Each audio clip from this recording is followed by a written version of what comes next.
Now, Philippa Fletcher, our speaker tonight, is someone who's enjoyed an outstanding university career. When I approached her about speaking to us last December, she was very modest about it and made the point that she had finished, or was on the way through one career of, I suppose, parenting, and was now on to another career, which involved taking an honours degree in history at Flinders University, which she finished last year. It wasn't an ordinary honours degree. She was awarded the University Medal for Outstanding Scholarship, and we're very pleased to have her speak tonight. Philippa's topic this evening is Agnes Milne, factory inspector around the turn of the century, champion of the working women. Philippa Fletcher, thank you. Good evening, ladies and gentlemen. The first slide, if I could, I'd like to just show you initially who I'm talking about. This is Agnes Anderson Milne, taken in 1897. When Agnes Milne was suggested to me by Helen Jones as a possible subject for a thesis, all I knew about her was that she seemed to be an interesting woman about whom not enough was known, apart from the fact that she'd been South Australia's second female factory inspector between 1896 and 1906, and much involved with the fight to improve working conditions for women in Adelaide around the turn of the century. An interview with Milne in 1913 at her home in Hindmarsh, which appeared in the Daily Herald, immediately attracted me to the subject. To give you a little of the flavour of it, the reporters said, "Mrs. Milne is a keen, alert-looking woman with abundant energy and go to put into the affairs that she considers of importance. A frank and kindly nature and an atmosphere of motherliness meets one immediately, and one feels that here is a true-hearted, brave woman and a happy one." Her interest in factories began early from the inside. Milne told them, "I was first a shirt maker and did my work, in fact, in a little workshop at the bottom of the garden of the next house to this. Nowadays," she said, "you young people can have little knowledge of the conditions prevailing before the Factories Act came into operation. But the state of women workers was very bad indeed. Sweating already had a big hold, and there was a grave necessity for decisive measures to be taken to protect our women." As well as working as a factory inspector, she had been a moving force in the creation of a working women's union and of a cooperative clothing company exclusively owned and staffed by women. I was hooked. Here was a woman from a genuinely working background who seemed to be articulate and interesting and involved in an early fight for social justice. I therefore decided to make my thesis a biography of Agnes Anderson Milne, and the result is now in the Flinders University Library if anyone should ever be interested in reading it. A short article will be appearing in the Journal of this Society. That article concentrates mostly on the need for reforming legislation and Milne's role in implementing and refining it. So I thought that tonight I would try to give you a picture of the woman herself. Who was she? Where did she come from? How did she become involved in the struggle to improve working conditions for women? And how did she tackle the job?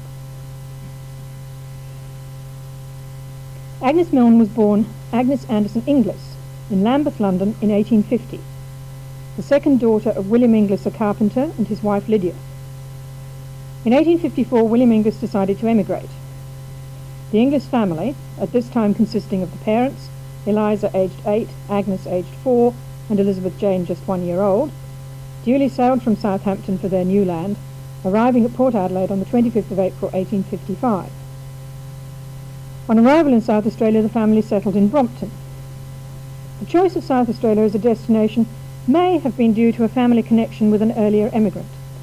A John Inglis, a plasterer, was living in Bowden from 1875, and William subsequently named his only son John. From the 1840s onwards, Hindmarsh, with the associated villages of Bowden and Brompton, was a rapidly expanding industrial area. Opportunities for carpenters must have been considerable in the busy construction industry. William Inglis apparently prospered in Brompton, since by 1871 he was the owner of a house in Orsman Street, Hindmarsh, on what was generally considered to be the respectable side of the Port Road.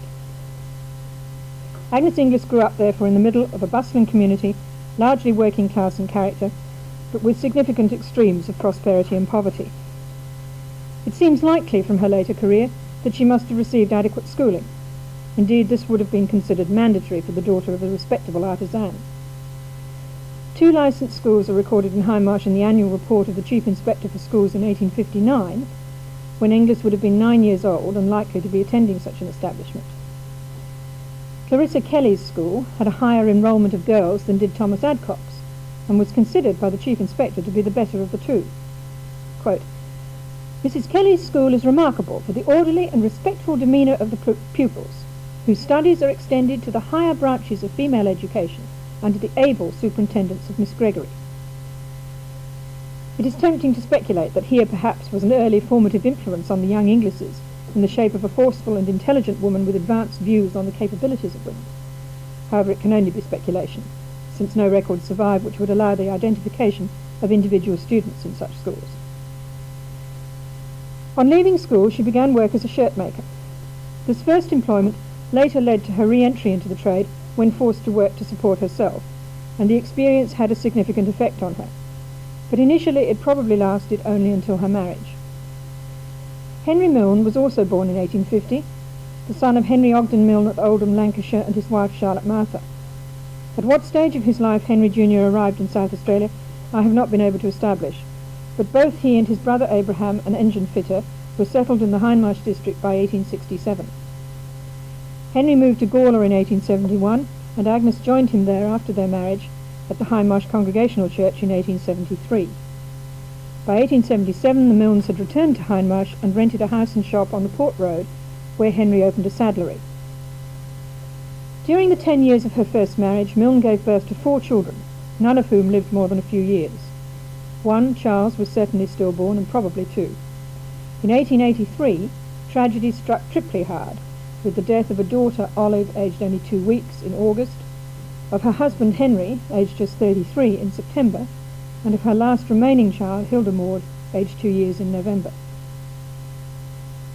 Milne was now a widow, and as Henry apparently left no will, she probably had little in the way of assets. State-funded pensions for civilian widows were still more than 50 years away, and were even then designed primarily as an aid to their children, the citizens of the future. A woman without a man to support her, whether father, brother, or husband, had a hard struggle ahead of her. However, Milne was a determined and forceful person who did not return to a dependent role in her father's household. Initially, she attempted to keep her husband's saddlery business going. Perhaps he had an assistant willing to work for the widow. She was listed in Sands and McDougall's South Australian directories for 1883 to 1886 inclusive as Milne, Mrs. Agnes, Saddler, Port Road, Hindmarsh. In 1887 she was evidently diversifying her interests, since the entry reads Saddler and Fancy Goods Shop, and in 1888 Fancy Goods Shop only. Around 1886 she returned to the trade with which she was most familiar and set out to extend her knowledge and skills. She became a skilled cutter, and at first worked 14 to 16 hours a day, making shirts on her own, until she maintained her health gave way. In 1889 she gave up the shop, and for the next 7 years her exact whereabouts is a mystery. But by 1892 she had established herself as the proprietor of a workshop employing 5 girls, who ranged in age and experience from a 14-year-old to one woman who was over 23. She was still engaged in the same business on her appointment as Inspector of Factories in 1896. The experience gained from her attempts to continue her husband's saddlery business doubtless stood Milne in good stead in this next entrepreneurial activity.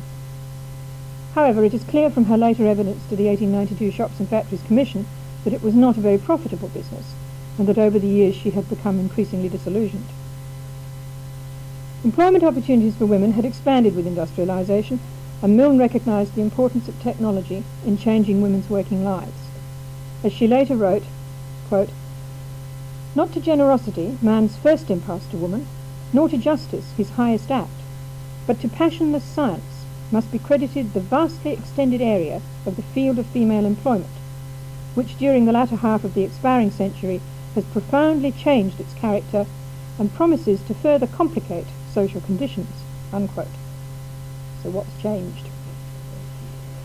Milne had first-hand experience of these conditions and thus developed a personal interest in the fight to improve them.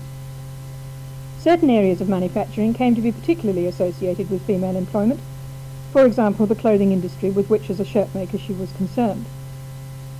Mechanisation of the clothing industry, in its incomplete 19th and early 20th century stages, offered opportunities for female employment in factories, workshops and at home, in the necessarily labour-intensive tasks of buttonholing, hemming, and other finishings, as well as at the machining of garments.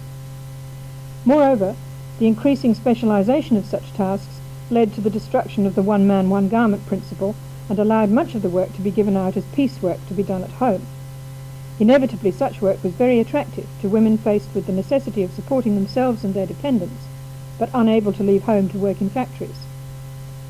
Thus, on the periphery of the industrial clothing manufacture were the women working in their own homes at the labour-intensive tasks farmed out by factory owners who were happy to take advantage of the available pool of cheap labour which they provided.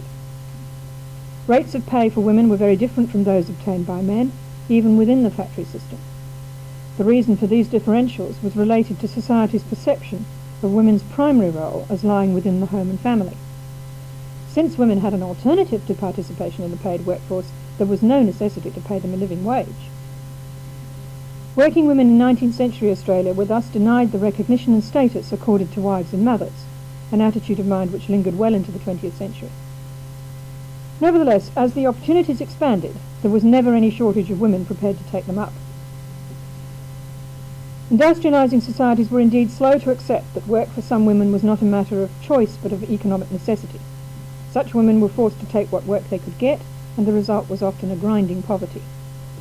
Although needing to earn her living, Milne was never reduced to the level of poverty of many widows of her day, and in this respect she was probably fortunate that she had no surviving children to care for and to limit her available time.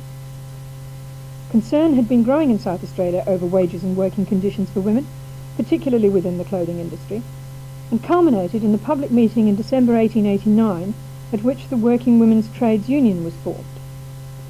The WWTU and the United Trades and Labour Council and the press continued to publicise the sweated conditions of female labour and to pressure governments for action. Her involvement with these organisations was Milne's first public commitment to a cause which was to occupy much of the next 20 years of her life. Throughout her life, Milne was influenced by her strong Christian principles, and her commitment to both church and Women's Christian Temperance Union guided and motivated her public career. She grew up as a member of the Hindmarsh Congregational Church, teaching in the Sabbath school with her husband, who was also a deacon. After his death, she transferred her allegiance to the Church of Christ, taking her mother and sisters with her, and remained a member of the Robert Street congregation for the rest of her life. Through her church affiliations, Milne also moved into a social circle which included families of wealth and influence in the local community, and formed contacts which were no doubt useful to her in later years. In 1889, Milne became a founder member of the WCTU. It was to be a lifelong commitment. She was for 26 years president of first the Bowden and later the Brompton unions. At the state level of the organisation, she held various positions on the colonial executive, including several years as superintendent of Sabbath day observance and later of the White Ribbon Bands. In her annual reports for the former department, Milne suggested that women should make do without fresh meat and bread on Monday mornings to ensure that no one need work on Sunday to provide these items. And she complained that the women themselves frequently had to work all day on Sundays because of the oppressor man. On one occasion, she stood outside a public house for an entire Sabbath day and counted the number of people going in and out, claiming that the Sunday closing law was a farce. There is almost a note of satisfaction in her report that a football match at Charters Towers on a Sunday had ended with 4 broken collarbones and several other players seriously injured. A sad ending to Sabbath desecration, said Milne. In her own home branch, she was busy with projects to benefit the local community, a library, a portable coffee stall, a clothing club, and her particular interest, a club for street boys in the Bowden Hindmarsh area. As she said later, quote, "I was president for 16 years of a boys' club at Bowden called the Loyal Temperance Legion, an outshoot from the WCTU. I am quite proud of the fact that some 600 boys in this district have passed through my hands, and I have taught every one of them to repeat the Lord's Prayer and the 23rd Psalm by heart. Many are fine church workers, and others are working hard in the labour movement." She extended her work with young people to girls as well as boys. The White Ribbon Bands were clubs for teenage girls, and in 1901 she established a working girls' club at the Rechabites Hall in Grote Street, with the aims of, quote, "providing a place where working girls may meet weekly for recreation and mutual benefit, independently of religious structure or trades unionism," unquote. This suggests a spirit of greater tolerance than was apparent in her WCTU reports. The WCTU was at the forefront of social reform and provided women with excellent opportunities for participating in the business of meetings and conventions and in public speaking. This was invaluable experience for women such as Milne, and participation in the discussions at the many conventions which she attended over the years doubtless contributed to her continuing political education. She was a delegate to the 1903 and 1909 triennial conventions of the WCTU of Australasia, held in Melbourne and Sydney, and must also have attended the 1906 convention, which was in Adelaide. Her reports on all her WCTU work were well written and show a deep commitment to the cause. Through her association with the WCTU, Milne had the opportunity to meet many of the prominent men and women of her day, and to establish contacts which she often exploited in her efforts to assist impoverished women. At the 1893 South Australian Annual Convention, Milne read what was described in the minutes as, quote, "a very earnest and thoughtful paper on the sweating system, which was followed by an animated discussion in which Mrs. Mary Lee, Vice President of the Working Women's Trades Union, took part. Mrs. Austin then sang 'There Are Lonely Hearts to Cherish,' which formed a fitting sequel." Unquote. To backtrack a little, at a public meeting in 1890, Milne, along with Mary Lee and Augusta Zadow, was appointed a member of the Provisional Committee which drafted the Code of Rules for the new Working Women's Trades Union. Unfortunately, the records kept during its comparatively brief life, 1889 to 1905, have been lost, but there are some references to the participation of this union in the contemporary minutes of the United Trades and Labour Council. Milne was a delegate from the WWTU to the UTLC. She took an active part in its discussions. Thus, Milne was becoming increasingly aware of the problems of working women, and her circle of acquaintance with others with similar concerns was expanding. It is clear from her later writing that she also read quite widely, including Fabian Society pamphlets and the Labour newspapers. Of the problems of the clothing industry in particular, Milne had direct first-hand experience, and she gave evidence as a witness to the Shops and Factories Commission, which was set up by the Playford government in 1892. The major point that she wished to make was that the currently operating rates paid by warehouses and retailers for garments made by outworkers and small workshops such as her own were quite insufficient to provide a decent living. The rate paid by her particular warehouse, one of the better houses, was 6 shillings per dozen for the best quality garments, going down to 4 shillings per dozen for working shirts.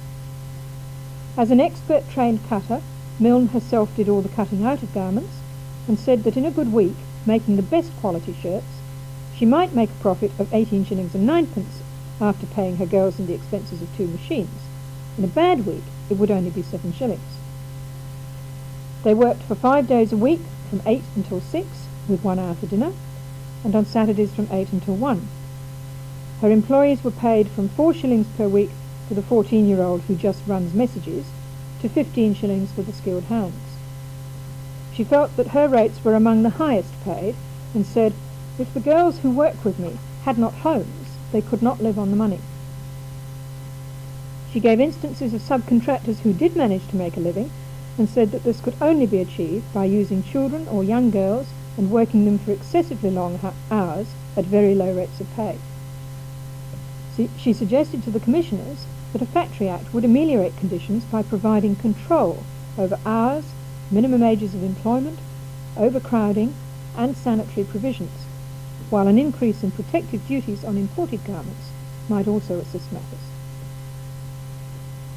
Largely as a result of the majority report of the Commission, a Factories Act was passed in 1894 and appointed 2 inspectors, Thomas Farrell, who was also Chief Inspector of the Central Board of Health, and Augusta Zadow. This lady unfortunately died at the age of 39 only 18 months later. Milne was by then fairly well known, and had worked with Zadow both in some of her voluntary schemes to help impoverished women and as a fellow member of the WWTU. Consequently, her appointment in July 1896 to succeed Zadow was generally welcomed. The Weekly Herald, for example, said, "Mrs. Milne has a large amount of practical experience of factory work and in addition has been an ardent worker for the amelioration of the condition of women workers. Mrs. Milne is said to be in every way qualified to carry out the work so ably begun by Mrs. Zadow, and will, it is confidently hoped, prove a worthy successor to that admirable lady." Unquote. Milne threw herself into her new job with considerable enthusiasm. She wrote later, "The conditions of women workers were very bad in those days. They were down to bedrock, and the first compulsory inspections of the factories was greatly resented. The deplorable state of affairs, however, began to improve almost immediately. As soon as the Factories Act came into force, it made it better for the workers, but not for the middlemen." Unquote. Between 1897 and 1901, detailed registers were kept by the Factory Inspectors Department, in which every inspection or other action of the inspector's working day was recorded. Milne's daily work comes through particularly vividly in the early years covered by these ledgers, and her occasional brushes with her superiors emerge in the letter books of the department. There were 265 registered factories at the beginning of 1897, widely scattered through the city and inner suburbs. A fact which led Inspector Bannigan, who had replaced Farrell as Milne's immediate superior, to suggest to the minister that he and Milne be supplied with bicycles, which would enable them to undertake more visits by reducing the time wasted in walking from one place to another. On the 12th of February, Milne recorded in her inspection register, for example, that she did not go out on duty because her feet were badly blistered from walking so much during a hot day. The bicycles were duly supplied. Milne's work required her to deal with such matters as the provision of sufficient light and air in workrooms and adequate sanitary conditions for both sexes, ensuring that any workplace employing more than 6 persons was registered as a factory, with working hours properly posted, and that overtime records were kept. She also followed up reports of any breaches of the law, such as the illegal employment of children. She herself went only to firms employing women. Bannigan handled the working conditions of men and was also deeply concerned with the safety of machinery. Milne got herself into some controversial situations, which she may not have always handled with the best of tact. For example, through an incautious remark apparently based on hearsay, which she made in her first 3 months in office. Messrs. Bowden and Pritchard took strong exception to the suggestion that they were making their girls work excessive and illegal overtime, and Bannigan had to write several letters to this firm supporting Milne's actions, but admitting that they might have been given misleading information before the incident blew over. Milne was often diverted from the strictly inspectorial aspects of the job, and she spent much of her working time trying to alleviate individual cases of distress.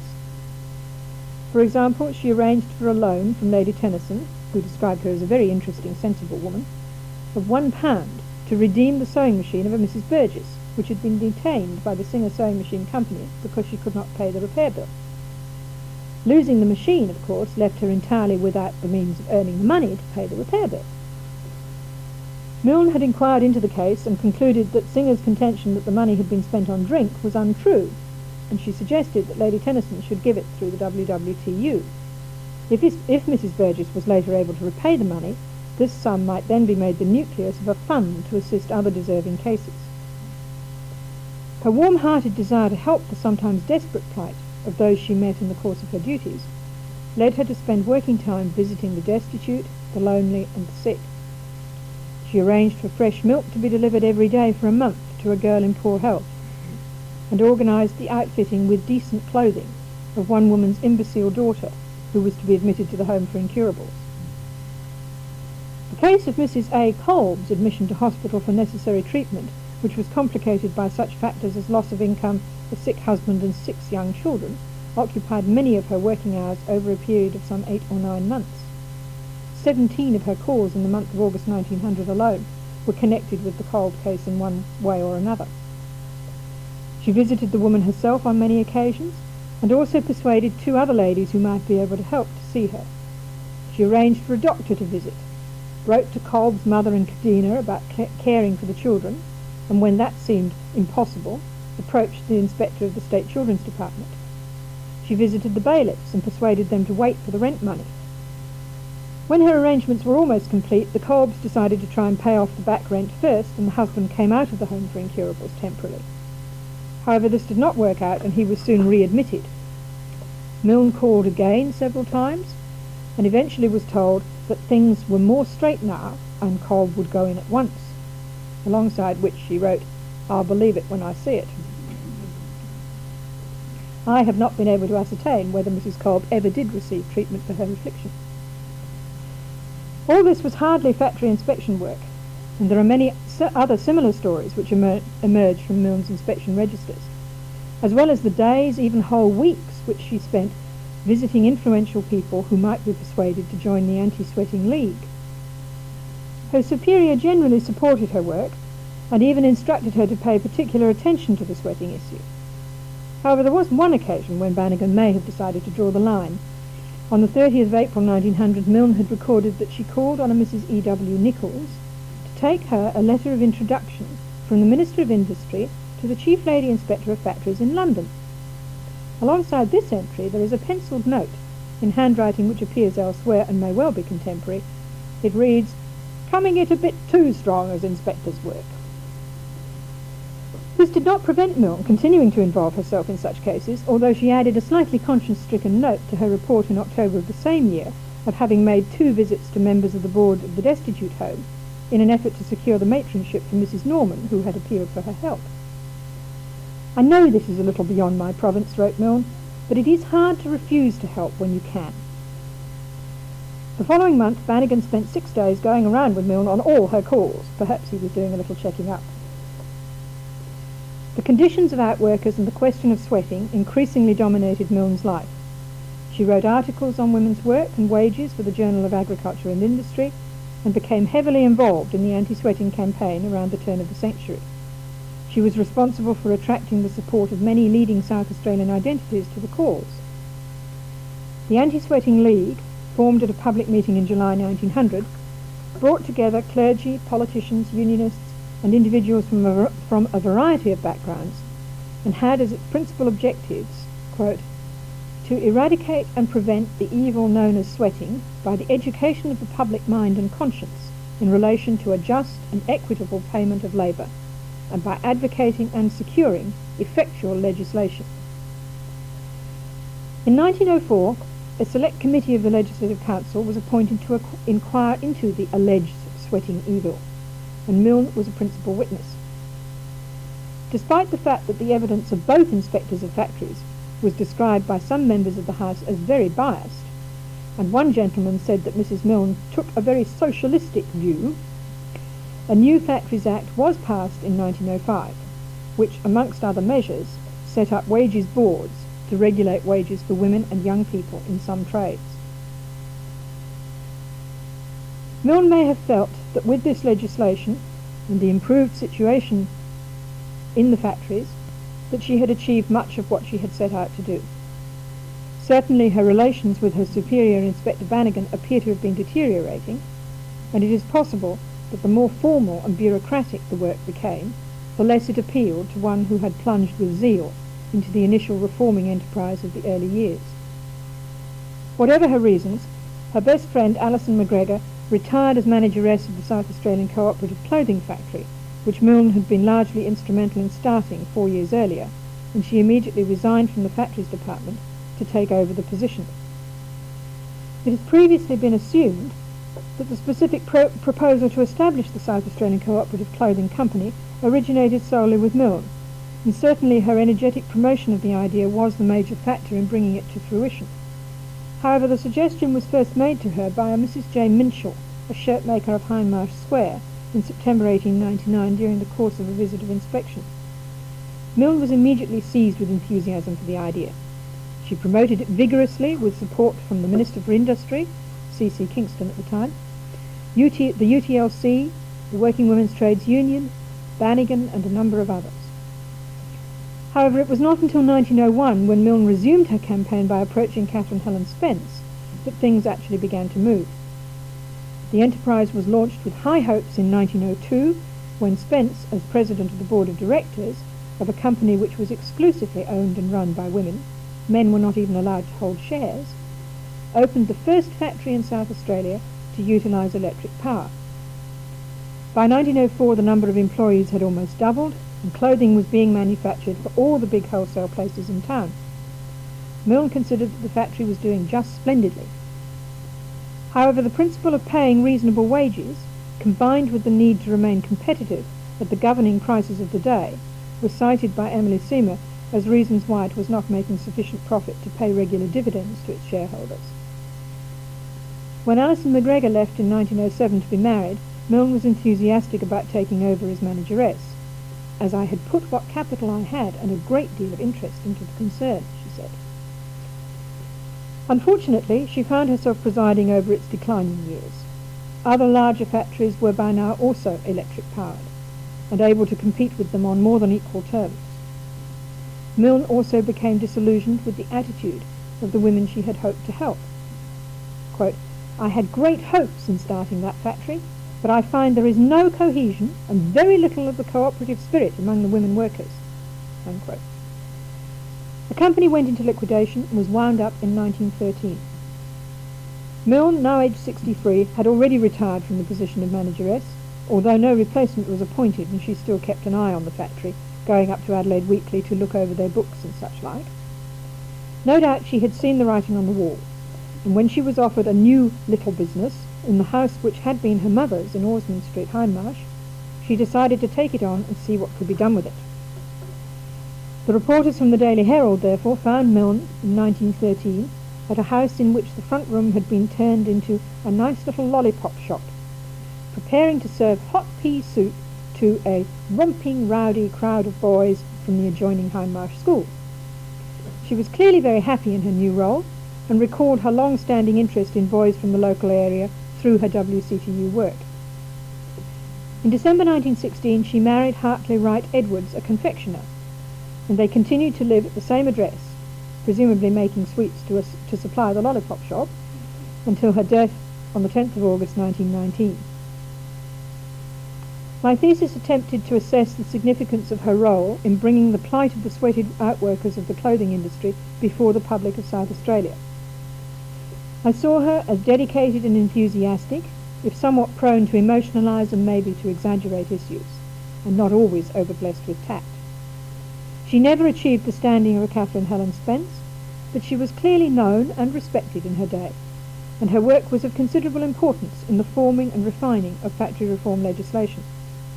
Her commitment to that cause was still evident in 1913 when she said, "We have great opportunities before us to show how the conditions of all workers may be improved, and we feel that the whole world is watching the development of labour legislation in Australia. That is the inspiring part of the fight. We are not working just for ourselves or for our little section. We are working for the big world of workers. This world will be a different place when the dignity and the right place of all forms of labour are properly recognised, and women have a big share to do in a quiet way." To conclude this evening, I thought that I would show you a few slides of Agnes Milne's Adelaide, the places she would have visited and where she lived. This is the Port Road, Hindmarsh, around 1860. And somewhere along there, Henry Milne would have had his saddlery. This is a montage of photographs of the Sabbath school teachers of the Hindmarsh Congregational Church in 1876. Now, in 1876, Agnes Milne was already married and living in Gawler, so that must be Lydia Inglis, her younger sister. It's the Christian Chapel in Robert Street, Hindmarsh, around 1865. It was built by the Church of Christ. It's a cartoon from Punch, a view of the two classes of women, published in 1861.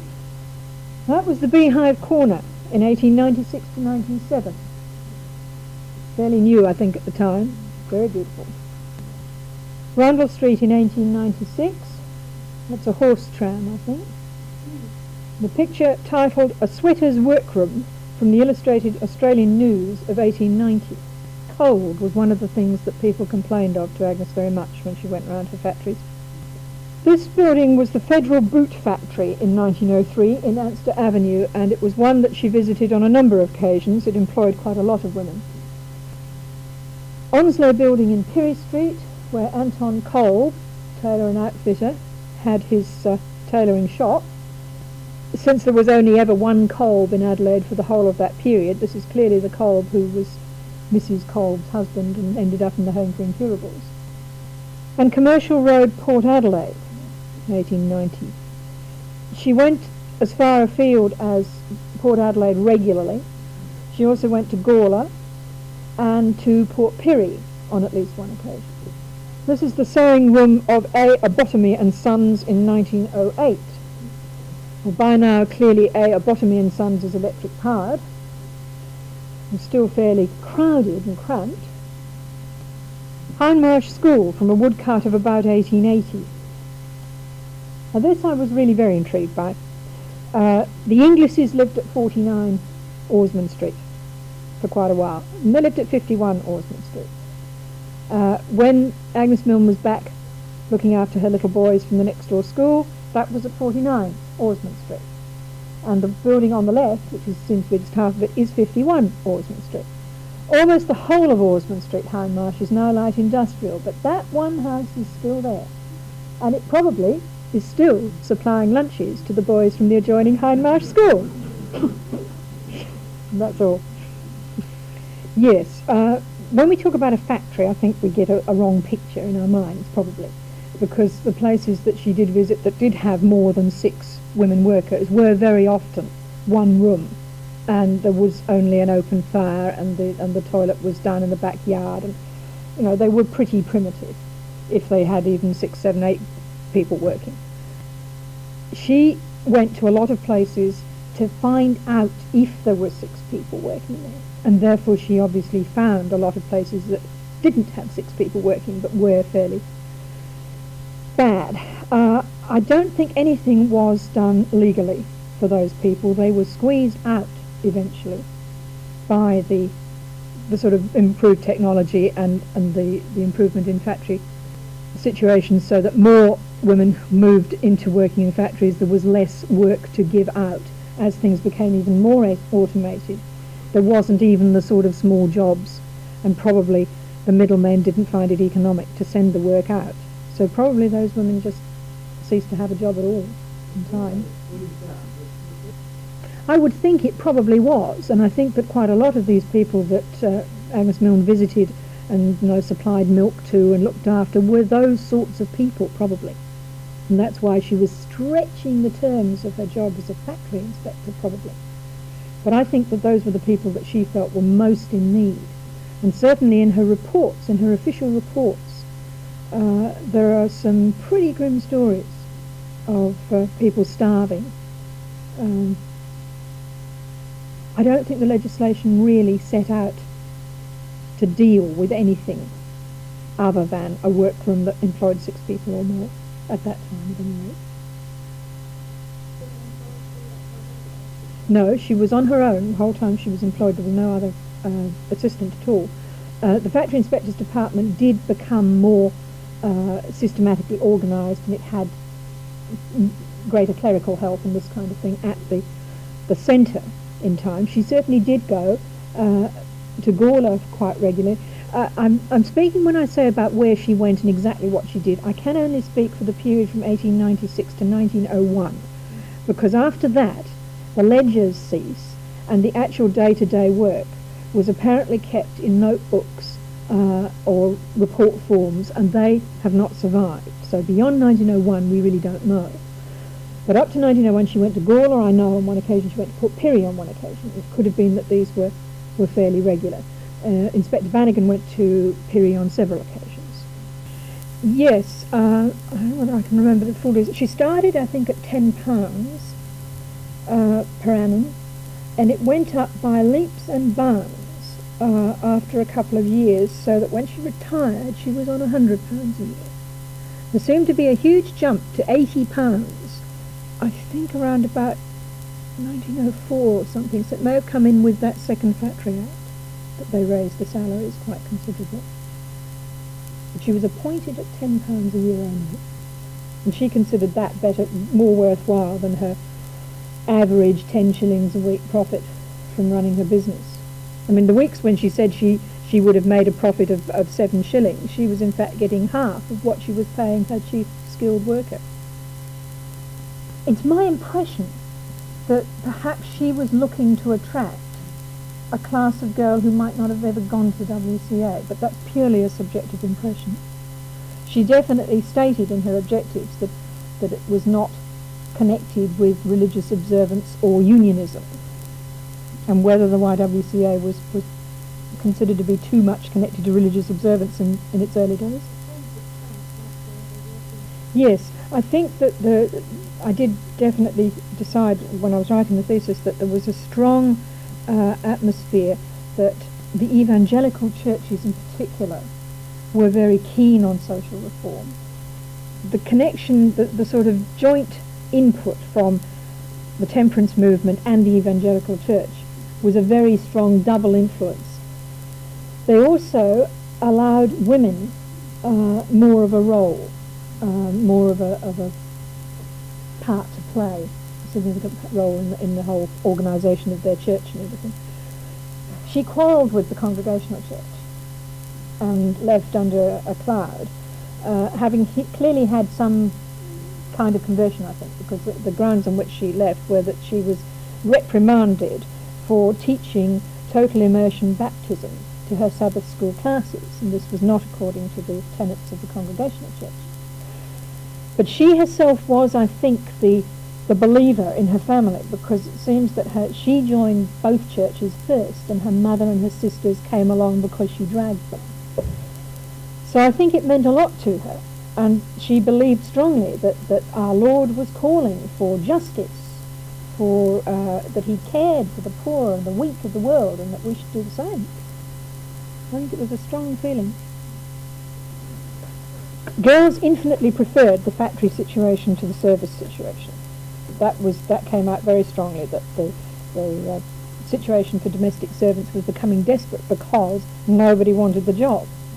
Catherine Helen Spence said that a girl who could have her Saturday afternoons and all-day Sunday every weekend free was clearly going to find that more attractive than domestic service, where you work sort of 6.5 days a week just about.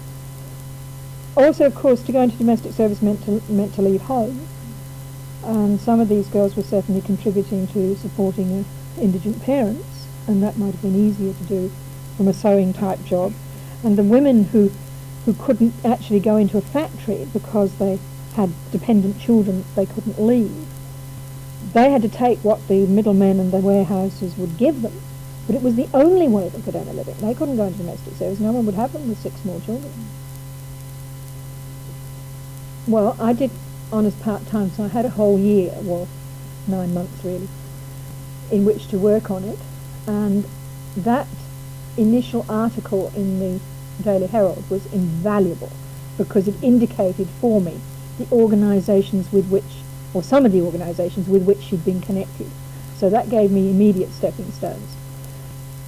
I had the factory inspector's letter books and ledgers were my principal source of sort of original material, and that was marvellous stuff. It was treasure trove. Great fun looking through that. The WCTU made their collection of their bound annual reports freely available to me, and I spent a lot of time on those. I spent some time at the United Trades and Labour Council looking through their minute books. I came up against dead ends all over the place. Her last sort of 20 years of her life were spent as a member of the Robert Street Church of Christ in Hindmarsh, and I thought, terrific, rush off down there and have a look at all their books. The entire records of the Robert Street Church of Christ in Hindmarsh were destroyed by fire in 1904. You came across these blank walls. And then you also get occasional, totally inexplicable brainwaves, it seems. I mean, what made me one day when I was coming up against this blank wall on the Church of Christ think, well, I'll just look at this little handbook on the Congregational Church. And lo and behold, there she was. And I discovered a whole new sort of earlier perspective on her church adherence. It's stepping stones. They lead you in different directions. A lot of boring stuff to wade through too along the way. And of course, one of my biggest original sources, my biggest stepping stones of all for finding initial references to Agnes Milne was Helen Jones's book, which mentioned her all over the place in connection with a lot of things, and then I went back to Helen's sources. Nothing seemed impossible. Well, combination probably, Tony, I think. I mean, that attitude, that Victorian attitude of the sort of unworthy poor, the undeserving poor, definitely still existed in sort of the middle of the 19th century at least. A lot of ignorance, nobody knew to some extent. The complaint that was coming through again and again through the factory inspectors' reports from both of them also was that middle class Adelaide was insisting on buying stuff very, very cheap. And they wanted their shirts and things at rock bottom prices, and if they were going to have them at rock bottom prices, there wasn't any money to pay the people who made them. There were continual appeals from the Anti-Sweating League for people to be prepared to pay a reasonable price for clothing so that reasonable wages could be paid. 265 when they first started. No, that was all of them. That was the total number of factories. And that was before they went out and looked for unregistered workplaces, so that there may well have been more than that employing more than 6 people. I didn't check it later on down the line. No, the areas of the city are quite interesting. There were quite a lot of the smaller places around Rundle Street to Perry Street to Weymouth Street. A lot. There were a whole group of small factories and workplaces, for example, in Gay's Arcade that she visited. There was a cluster out Paynham Road and Norwood Way. There was some around sort of Central Market, Franklin Street area. There was another group out Unley Way. I picked a few selected weeks and wrote down all the addresses, and those are the places I went and looked for these buildings in to see whether they were still there. And certainly the weeks that I picked, the areas that she was going to were mainly those sort of areas. But she definitely organised her work so that she wasn't walking miles, so that she'd spend a whole day around Rundle Street and Grenfell Street, and she'd spend another day around Weymouth Street. And I may just not have picked a week in which she did that area. I would say not friendships. It's my impression that she was coming from a slightly different social class background, but she never quite got onto the friendship basis with these people. She worked very closely with people like Augusta Zadow when she was running a special scheme, a sort of cooperative white workers scheme, whereby people brought their orders in and they distributed materials and things like this, and Milne was very involved in that. She was very involved in the formation of the Working Women's Trades Union with Mary Lee and Augusta Zadow again. She had clearly, I think, invited Mary Lee to come to the WCTU when she was going to speak on sweating to them. She certainly knew quite well Elizabeth Nichols, who was president of the WCTU, and she was organising this reference for her to go and visit factories in London. She had lots of contact with them, but my impression is that it was on a fairly professional, common interest type basis rather than a friendship type basis. I partly based that on the fact that when she sort of dropped out of that scene and went back to Hindmarsh and settled down doing her lunches for her boys at the Hindmarsh School and everything, she was there about 6 years before she died. And when she died, I could only find one tiny little obituary in the press, and it didn't seem that there was a lot of recognition at that stage. She'd almost been forgotten. She may not have been a very easy person herself to know. That's a subjective impression too.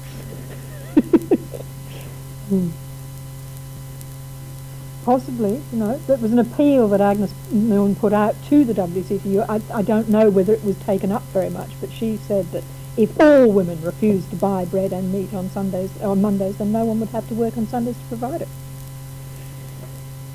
The minute you get into a larger one that, is really more what we would call a factory, they were men. But when it comes to the small workshops, employing anything from 2 to perhaps 8 sewing women, then they seem to have been quite largely run by women.